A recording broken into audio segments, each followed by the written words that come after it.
3552வது இலக்கம். சுஇலல் பரா இப்னு ஆசிப் ரலியல்லாஹு அன்ஹு கேட்கப்பட்டது, அகான வஜ்ஹுன் நபி ஸல்லல்லாஹு அலைஹி வஸல்லம் மித்ல ஸைஃப், ரசூல் ஸல்லல்லாஹு அலைஹி வஸல்லம் உடைய அதாவது முகம் வந்து சைஃப் வாள் போல இருந்ததா அப்படின்னா மின்றது வாள் போல ரசூலோட முகம் மின்னுமா அப்படின்ட்டு. நம்ம வந்து கவிதை அந்த ரசனை அதனுடைய அந்த அடிப்படைகள் அது இயற்கையில் இருந்தாலும் நம்ம எது சொல்லணும் அப்படி என்று நம்மளுக்கு அப்படி சில நேரத்தில் தெரியாமல் இருக்கும்.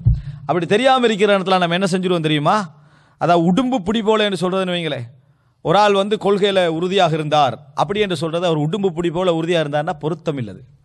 ஏன்னா புடிவாதத்துக்கு தான் உடும்பு பிடி என்ன சொல்கிறது.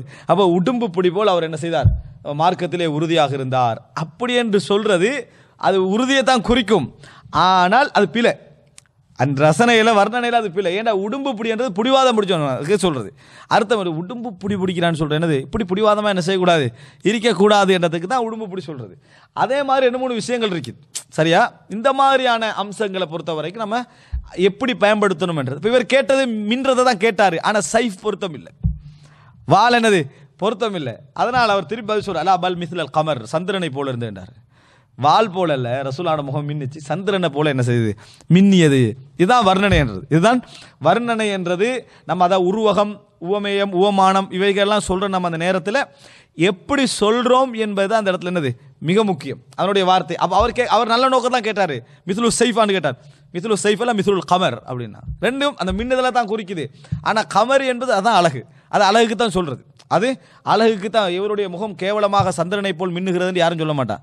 ஏன், அதாவது முகம் வந்து வால் போல இருக்குது அப்படின்னு சொன்னா என்னது, மின்றதும் தான் இது ஆளை வீழ்த்துறதும் அதில் என்ன செய்யுது இருக்குதுன்னு புரிஞ்சுக்கலாம். ஆனால் சந்திரனுக்கு அப்படி என்ன செய்ய மாட்டோம், நம்ம சொல்ல மாட்டோம். அந்த சஹாபாக்களுடைய அதுக்கு சொல்கிற தவுக், அந்த ரசனை என்ன செய்யுது அப்படி இருந்த இடத்த நீங்கள் அதில் பாருங்கள். அன்புள்ள சகோதரர்களே, அடுத்ததாக